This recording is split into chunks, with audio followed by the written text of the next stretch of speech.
سلام علی نوح فی العالمین.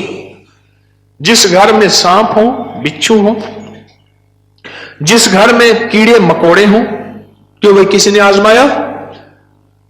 ہاں آپ نے آزمایا. اور کس نے آزمایا؟ آپ نے.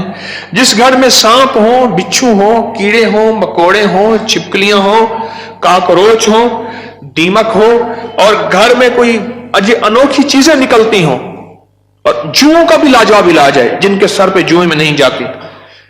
تو قرآن پاک کی یہ آیت ہے سلام علی نوح فی العالمین. بس چھوٹی سی مبارک آیت ہے، سلام علی نوح فی العالمین.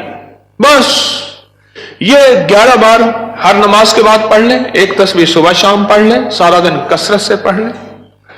کیا فائدہ ہوگا آپ کو؟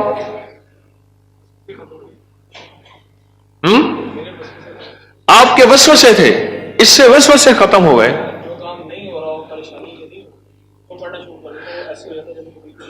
کہتے جو کام نہ ہو رہا ہو، پریشانی ہو، تو میں پڑھنا شروع کر دیتا ہوں، بس ہو جاتا ہے. اور کیا ملا کس کو؟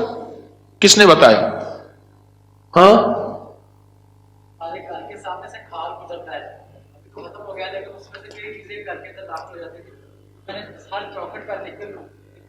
بس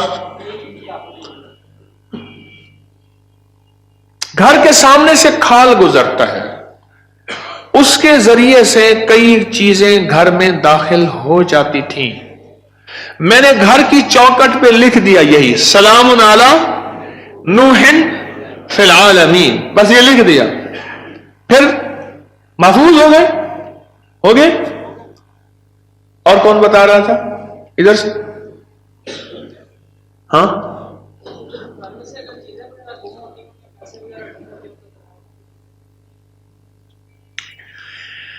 پھر موضوع اور رخ، میرے درس کا رخ بدل جائے گا. تم یہ بات نہ کرو.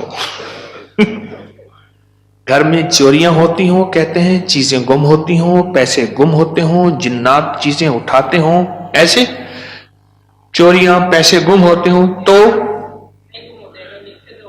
اگر لکھ کے دروازوں پہ لگا دیں یہ گم نہیں ہوتے.